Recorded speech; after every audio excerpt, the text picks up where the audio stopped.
अलबात हाज़रीन कराम, आज हम और आप जिस परचम के तले इकट्ठे हुए हैं, आज़ादी के जश्न में शरीक हुए हैं, उसको हासिल करने के लिए हमारे इस्लाफ और बुज़ुर्गों ने इसके लिए बहुत सी कुर्बानियाँ दी हैं। तब जाके आज हम और आप इस परचम तले आज़ाद फ़ज़ा में सांस ले रहे हैं। यहाँ पर मैं ये शेर कह देना मुनासिब समझता हूँ कि सींचाए इसे खून से हम तिश्ना लबों ने, सींचाए इसे खून से हम तिश्ना लबों ने, तब जाके इस अंदाज का मैखाना बना है, तब जाके इस अंदाज का मैखाना बना है।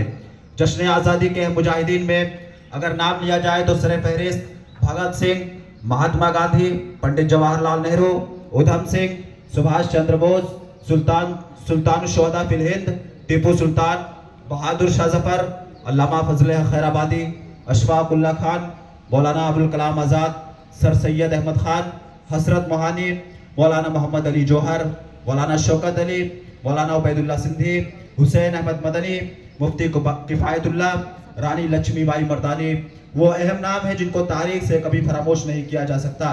इन मुजाहिदीन ने अपने कारहाय नुमाइंदगी की वजह से गुलाम हिंदुस्तान को आज़ादी दिलाया। अहम मुजाहिदीन में अगर नाम लिया जाए तो सुल्तान शुहदा फिल हिंद, टीपू सुल्तान, वो हमारा मर्द मुजाहिद है, मर्द कलंदर है, जो 4 मई 1799 ईस्वी को जब शहीद होते हैं तो अंग्रेज सीने पर चढ़कर कहता है अब हिंदुस्तान हमारा है। भगत सिंह वो मर्द मुजाहिद हैं जिन्हें तख्ते दार पर लटका दिया गया था। गदर की नाकाम बगावत में बहादुर शाह जफर को काले पानी की सज़ा दी गई। जब बहादुर शाह जफर काले पानी की सज़ा काट रहे थे तो एक अंग्रेज आता है और कहता है दमदमे में दम है जब तक खैर मांगो जान की, दमदमे में दम है जब तक खैर मांगो जान की। ए जफर ठंडी हुई शमशीर हिंदुस्तान की, ए जफर ठंडी हुई शमशीर हिंदुस्तान की। तो बरजस्ता बहादुर शाह जफर ने फरमाया था कि गाजियों में बू रहेगी जब तलक ईमान की, गाजियों में बू रहेगी जब तलक ईमान की। तख्ते लंदन तक चलेगी तैर हिंदुस्तान की, तख्ते लंदन तक चलेगी तैर हिंदुस्तान की। मौलाना अबुल कलाम आज़ाद वो मर्द मुजाहिद हैं जब इन्हें अहमद नगर किला के जेल में कैद किया गया 1942 ईस्वी से लेकर 45 ईस्वी तक, तो उनकी बीवी के उस वक्त तबीयत बहुत ज़्यादा ख़राब हुई और पंडित जवाहरलाल नेहरू आते हैं और कहते हैं मौलाना अगर आप एक ख़त लिख दें कि मेरी बीवी की तबीयत अलील है, मैं उसकी इयादत के लिए जाना चाहता हूँ।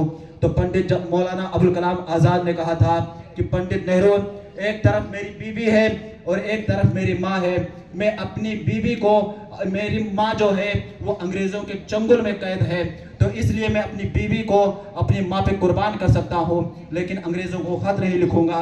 अल्लामा फजल खैराबादी को भी काले पानी की सज़ा दी गई। जब वो काले पानी की सज़ा काट रहे थे तो उन्हें जेल में परेशान किया गया।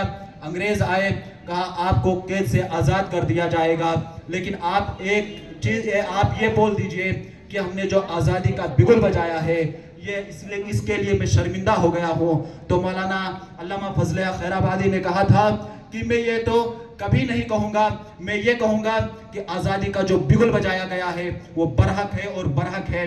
इसी तरह से सर सैयद अहमद खान, जब अंग्रेज़ों ने देखा कि हमारी सारी साजिशें नाकाम हो रही है तो उन्होंने हम भाइयों के मैदान में हिंदू और मुसलमान में जो इत्तेहाद था उसमें दरारें पैदा करनी शुरू कर दी। हम हिंदू और मुसलमान को आपस में लड़ाना शुरू कर दिया। तो सर सैयद अहमद खान उस वक्त